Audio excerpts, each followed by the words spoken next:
An Advent season is really a time where we look forward with anticipation and with waiting for the celebration of the arrival of Jesus, the Messiah, the Christ, Emmanuel, God among us. The Jews, of course, waited for centuries and generations, knowing that this moment would eventually one day come, that Jesus would come and be the Christ. They had prophecy on prophecy, and they waited with great anticipation, looking and searching and trying to understand when the moment would be, but they had no date that had been given to them, so they just waited with hope for when will he come. It was a mystery to them to know when Jesus would arrive. And of course, the angel came to Mary and told her, you will be with child and he will come. But even as with waiting for a baby to arrive today, she could guess and she could estimate when it was that this baby would arrive. But between when Gabriel came and when they found themselves in that manger was a time of waiting for the mystery date of when Jesus would arrive. A time of anticipation. And so in the same way, we remember their waiting on the other side now, looking and knowing that Jesus came and arrived, and looking and knowing what his life would mean. We remember their waiting. From now until December 25th, we participate in the anticipation of arrival. We participate in remembering the waiting with great hope. We wait and we remember what it must have been like to wonder, will he one day arrive? I want to begin our Advent time, if you want to turn with me to the book of Luke, chapter 1. Luke takes a good amount of detail to record Jesus' life, and especially to record what the situation around his birth and his arrival must have been like. It's interesting when you read the Gospels to see the amount of detail or the lack thereof that different Gospel authors give to Jesus' arrival. But if we look in Luke chapter 1, starting in verse 26, it recounts when Gabriel came to Mary. It starts like this. It says, and in the 6th month, the angel Gabriel was sent from God to a city of Galilee named Nazareth, to a virgin betrothed to a man whose name was Joseph of the house of David, and the virgin's name was Mary. And he came to her and said, greetings, O favored one, the Lord is with you. But she was greatly troubled at the saying and tried to discern what sort of greeting this might be. And the angel said to her, do not be afraid, Mary, for you have found favor with God. And behold, you will conceive in your womb and bear a son, and you shall call his name Jesus. And he will be great and will be called the Son of the Most High, and the Lord God will give him the throne of his father David, and he will reign over the house of Jacob forever, and his kingdom there will be no end. And Mary asks the obvious question to the angel. It says, and Mary said to the angel, and how will this be, since I am a virgin? Have you ever asked somebody a question, and then their response, you were looking for clarity, but when they respond to you, it doesn't add clarity, it only adds more confusion? Have you ever had a question that you wanted to understand something more, and as the person was explaining to you the details surrounding it, you realized I am missing fundamental foundational pieces? When you ask somebody, okay, can you explain to me how, I know what gravity is, but how does gravity work? and they start trying to break it down for you. I know some of you are like, oh, I understand. That's great for you. But really? Do you really understand how gravity, okay, when you go, okay, I use the internet absolutely every single day of my life. It's on my phone. I'm on it right now, reading my Bible. I'm on it right now, texting my friend, wondering where they're at. I am using the internet currently, but how does it work? And somebody starts explaining it back to you, and they start giving you the details and the breakdown of how this works. And somewhere in the middle of it, you realize, I do not understand what it is you are saying to me.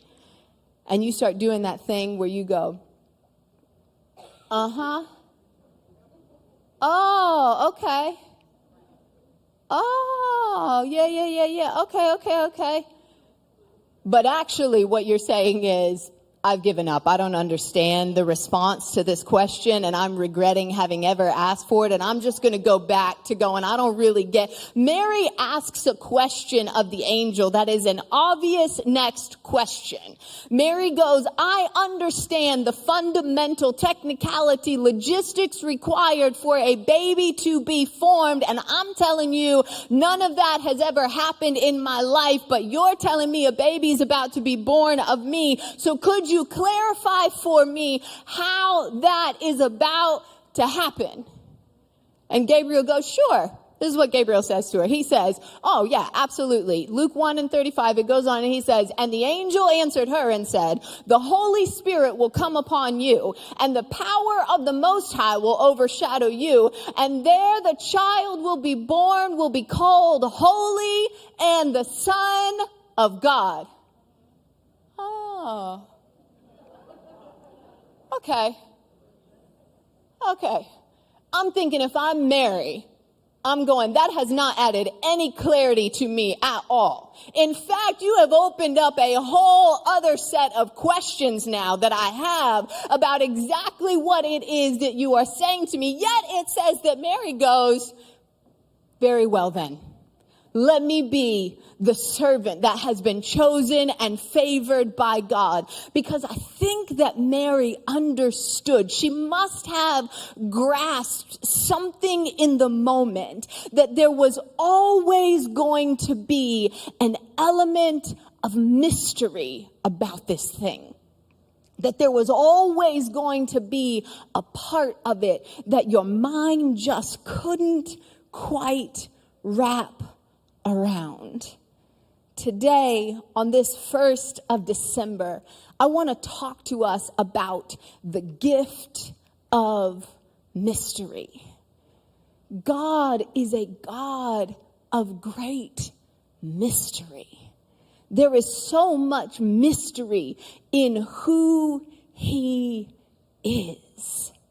There is so much mystery in the God that the cosmos declare to us, the mystery and the wonder of who God is. That there are stars that are hung across the sky, yet they don't come colliding down, that there are planets that work in perfect alignment with their poles, creating a way for all of them to orbit the sun and rotate in their own sphere at the same time, that there is an expanse that we have yet to get to. The heavens declare to us that though we study it and though we want to understand it, the more we look in our telescopes to see how we can look at this great expanse that is the sky, we look at them and we begin to understand that this is a ball of gas that's declaring of His wonder, and we try to send ourselves out into space to mark ourselves on other planets and other territories. We send satellites to study it and to photograph it and to try to show us all that it is. And we understand it a little bit more. But at the same time, there's still a mystery. The more that we look at the cosmos that declare of who He is and the wonder of who God is, the more we know about it. And yet at the same time, the more mystery we find in it. The farther we go, the more we realize we haven't yet found the ends of it. The more we look, the more we understand. We thought this planet was going to be this way, but then we got some photos of it and it's different than the way we thought it's going to be. We have a whole new set of questions because there's a mystery about it. The more that we know it, it seems the more that we have mystery. But we don't have to leave our own planet to find the great wonder and mystery of who God is. We could look to the depths of our own oceans. We dive into the oceans. Well, some of us do. Some of us like to stay where it's dry and safe. But we dive into the depths of the oceans and we find creatures that we didn't know were there. We dive into the depths of the oceans and we try to study its ground floor and we find ridges and we're still finding creatures that we didn't know were there, and we're still finding life forms that we didn't even know have been living on this planet. And the more that we study it, the more that we know about it and the more that we understand it. And at the same time, the more that we study it, the more mystery that we find in it, and the more we search for it and think that we could never possibly know the depths of it. The more we study it, the more we realize we didn't know that this part of it. Do you know that there are caverns under the ocean that we have never found the bottom of yet? The more we study it, the more mystery it is. Life is a mystery. The more we live it, the more we understand it, and at the same time, the more mystery there is to it. Is there anyone under 30? If you're under 30, can you just wave at me in the room? Wave at me if you're under 30. Beautiful. All right, if you're over 60, can you wave at me? Wave at me if you're over 60. Can all the people who are over 60 verify for me what I think my hypothesis on life is? That the more that you live it, 60 and over. If you're 60 and over, there's a debate on the front row as to whether or not they qualify for the 60 and over group from our founding pastors and leaders. Let me be clear and conscientious in my language. My hypothesis is that the more life that you live, the more clarity you have, that there are some things that are just true of life. That the sun will rise another day, that life keeps on moving, that the righteous would never be forsaken or their seed begging for bread. But it's also my hypothesis that the more life you live, there are also parts of it that are just a mystery.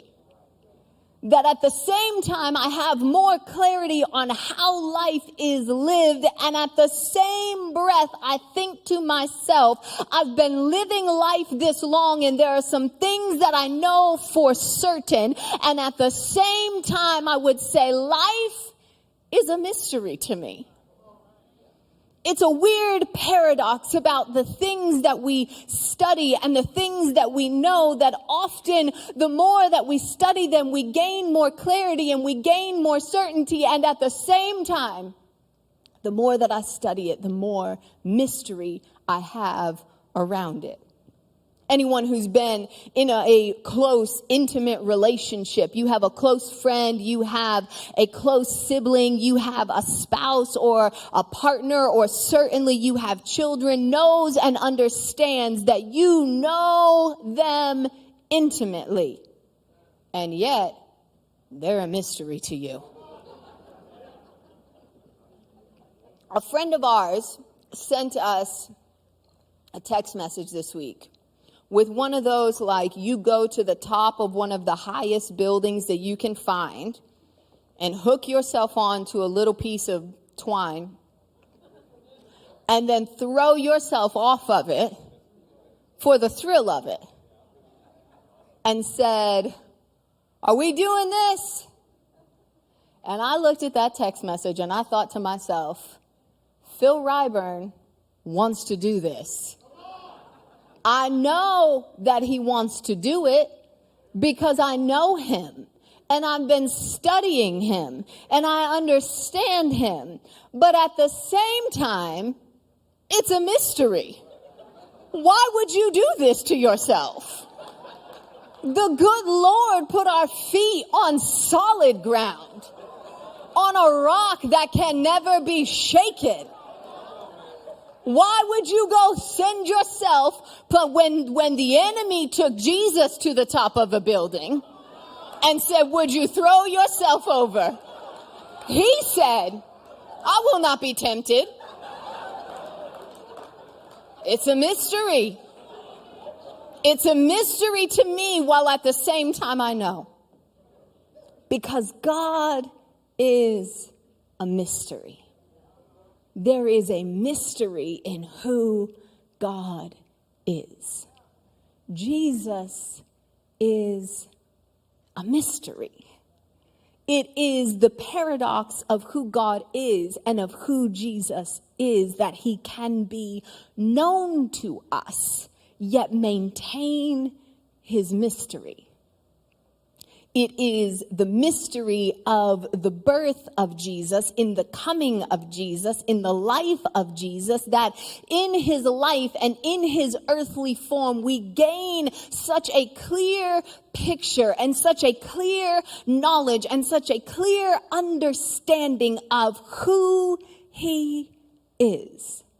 Jesus comes to live among us, to reveal to us what God is really like. And in Jesus, we learn about the humble servant who came not to be served, but to serve others. The one who would kneel and wash his disciples' feet. We learn that God is this leading, humble servant.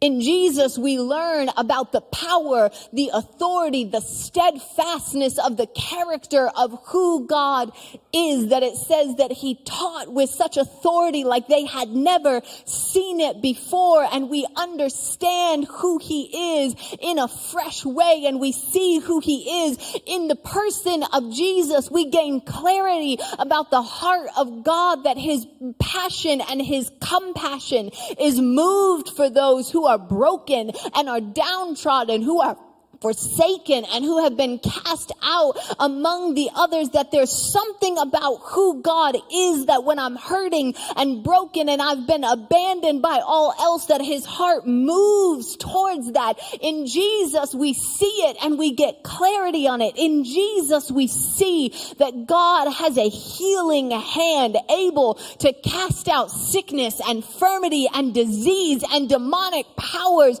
We see the power of who God is in the person of Jesus. We get to know him better, and we get so much more clarity on who he is. And at the same time, in the coming of Jesus, there are mysteries and questions that I can't even still begin to comprehend or to understand. In the person of Jesus, I see and I understand the clarity of God so much more clearly. Yet, there's a mystery. The incarnation is a mystery. That someone would be fully God, yet fully human, all at the same time. It's a mystery. It's a mystery how this one person completely encapsulate what it is to be God in all of his authority and all of his wonder and all of his power, and yet at the same time, he's just like us. The mystery is too great for me to fully understand and to fully comprehend, because there's this part of him that's just like me. He walks around and he gets tired when we've gone for too long because he's human like me. He needs to sit down and he needs to eat because he's hungry, because he's human like me. He cries and he weeps when his heart is broken at the loss of his friend, because he's human just like me. And so I think that I start to understand him because Jesus is human. But then there was this other thing where we were on a boat and the storm was so bad that the rest of us thought we would be taken under because we're human, and we knew that we couldn't fight the storm anymore. But he just stood up and he spoke to the storm, and the storm stopped and the wind stopped and the waves cleared, because also he's fully God. I don't know how to wrap my mind around the mystery of what it is to be fully man and to be fully God, that it says that he was completely like God, yet he laid down his godness so that he could wrap himself in flesh and put himself in a womb and be born like a baby and dependent on his very own creation. Yet at the same time, he wasn't born the way that other humans were born. There was this thing about the Holy Spirit overshadowing. There was this thing about Joseph and Mary. He's fully God because he was born just like I was born, fully man because he was born just like I was born. But he's also fully God because he wasn't conceived the way that I was conceived. The incarnation is quite a mystery to me, how one would be fully God and fully human all at the same time. Jesus brings a mystery that I can't quite understand. There's a mystery in how this young woman and this young man even made it through. How this young woman who was engaged to be married said, "Let me be used by you, God." How this young man who had nothing but a dream to go on found it in himself to stand by her.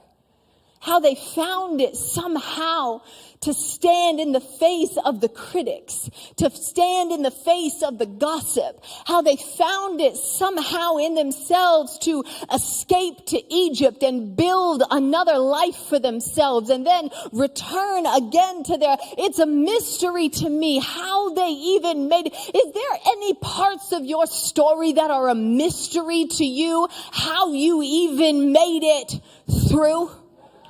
That you can look back and say, I couldn't give you explanation for how I made it from there to here. It's a mystery to me that I even got this far. I know how to tell you that I made it, but I don't know how to tell you how I made it because it's a mystery to me. It's a mystery to me. It's a mystery to me how the budget worked out in seasons. I tried to do my best and I made the numbers, but it seemed like it kept falling short. And I just kept thinking that there's a story about a widow in the Bible. And it says every time she went back to her jars, there was still something in it. And it's a mystery. And I feel like in my own life, there are times and there are seasons that I don't know how to tell you how to make it. I just know that every time I went back to the jar, there was something in it still. It's a mystery to me.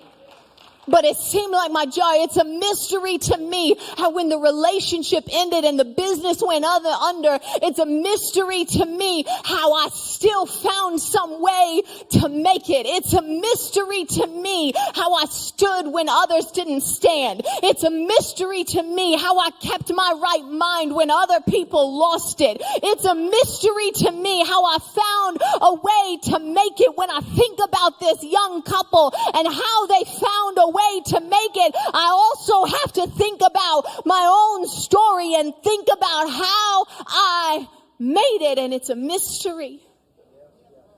It's a mystery how some saw Jesus and they believed. Some saw his miracles and they believed in him. Some heard his messages and they believed in him. Some sat at meals with him and they believed in him.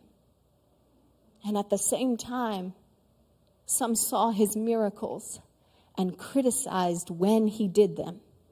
Some heard his messages and criticized the authority that he spoke with. Some sat at meals with him and criticized the others that were welcomed at the table. It's a mystery to me why some saw him and believed, and others saw him and criticized. It is the paradox of who Jesus is, that the more I study him, the more I know him, and the clearer I am on who God is. And yet at the same time, the more I study him and the more I look at him, the more mystery I find in who he is, because God is a mystery. Our issue is we like clarity. We like information. We like to know that we know and give you all of the facts and all of the details. When I was pregnant for the first time, there's this book that tells you what to know and what to expect and what's going to be happening at it goes week by week, every single session, so you can know exactly what's coming your way. And different people have different opinions on whether or not that's helpful. And people would tell me, oh, yeah, that can be good. Or you might find some of it, but don't get too into it. And other people were like, don't read it at all. Just leave it alone, because it doesn't just tell you the good things. It also tells you the troubles or the ailments or the issues that can come along the way. But the book is set up in a way that you're really supposed to read it 1 week at a time as you go through. I read that sucker in 3 weeks as soon as I found out I was pregnant. I read it from cover to cover because I like information. Information calms me. Information helps me feel settled.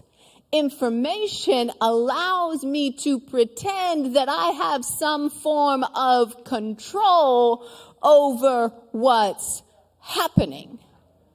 We like to have information. We have information available and ready to us at a fingertips notice, at a voice notifications piece of information. All I have to do is say, hey, Siri, let me know what year XYZ happened, and the information is coming my way. At the Thanksgiving table, we're fact-checking each other. We're looking for historical photo evidence. We're looking for a live interview of someone who was really there in real time, who can tell us went down. We like to have information. The trouble is that there is a gift in the mystery. There is a gift to be wrapped in maintaining and finding and embracing the mystery of who God is.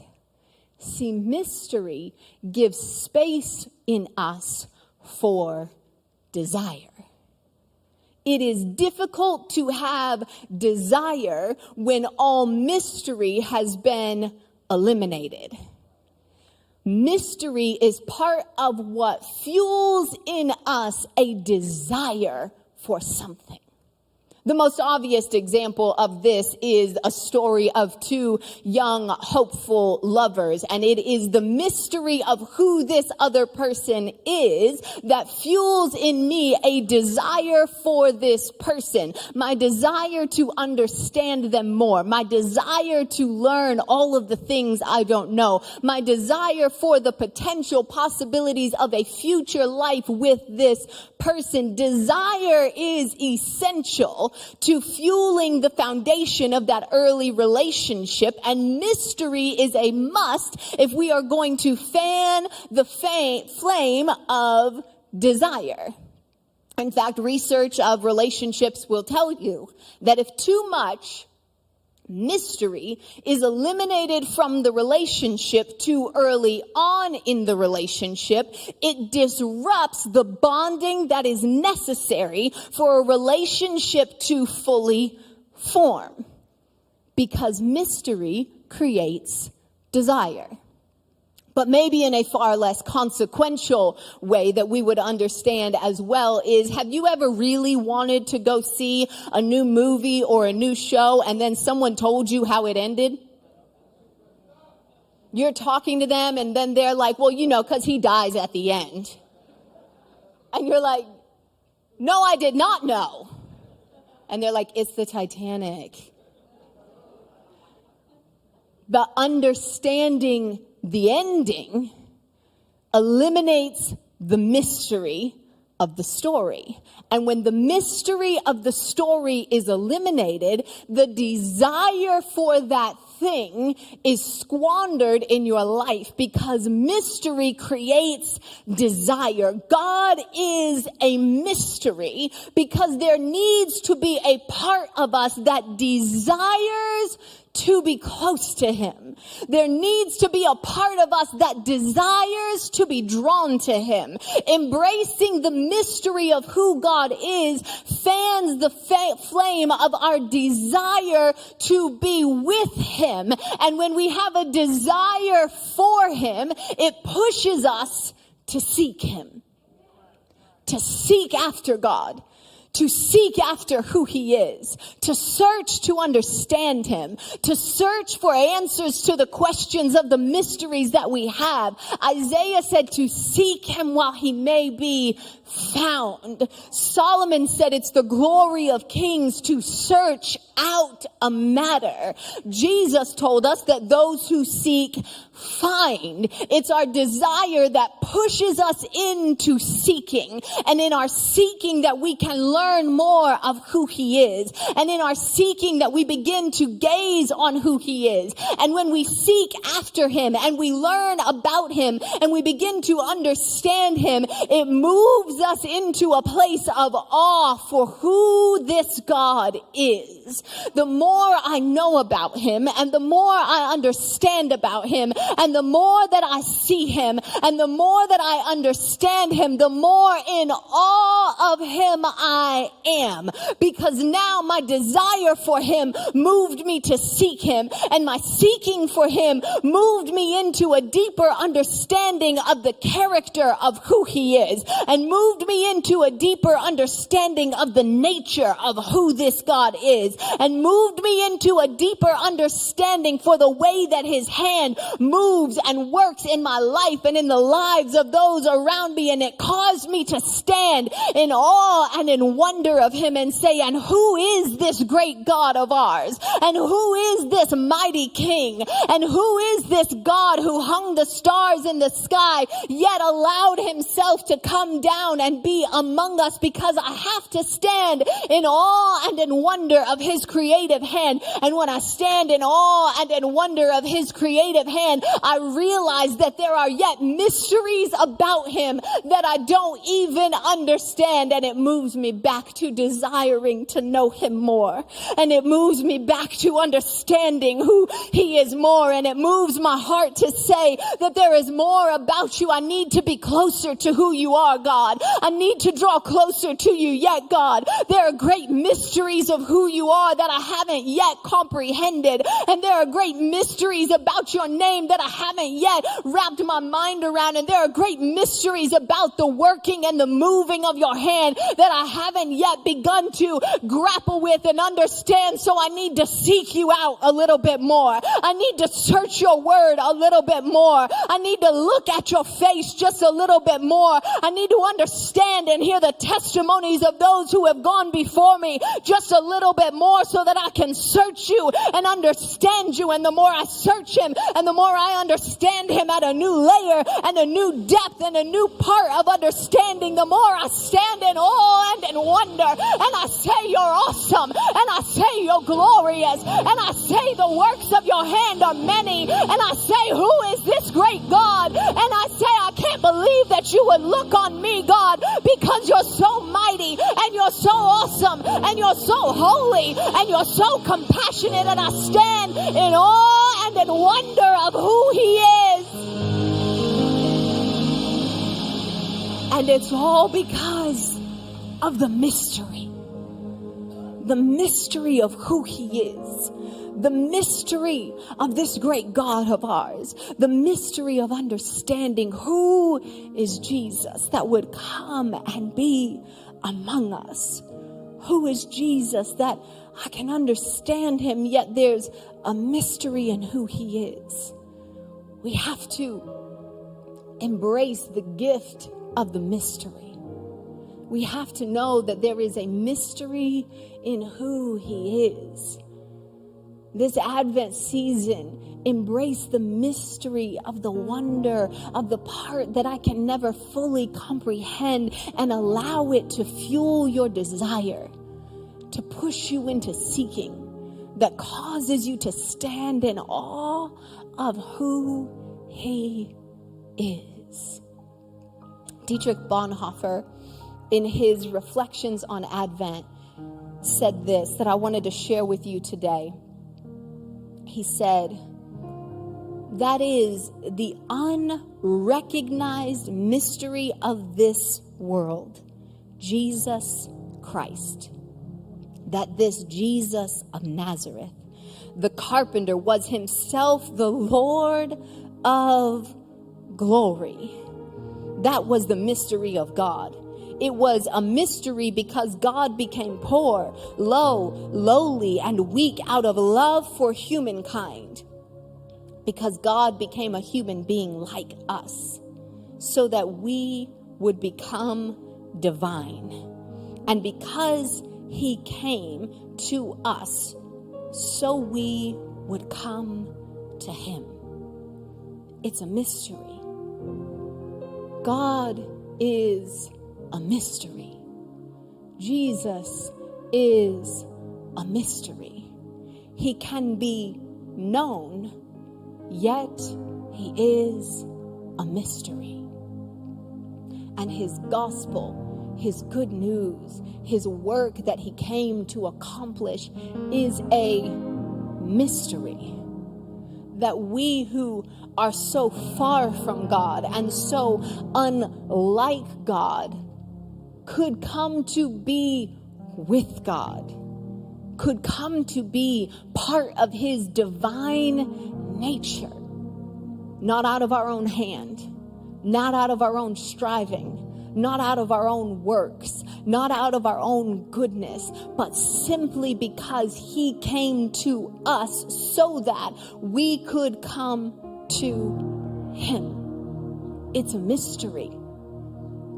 It's a mystery how it all works. And it's a mystery why he would do it when he could have done so many other things. It's a mystery why he loves us to the depths that he loves us, and why he calls us his own, and why he calls us home to him. It's a mystery, and yet he does it. And it makes me desire him more, and it makes me seek him more, and it makes me stand in awe of this great God that we have, and this great God that we serve.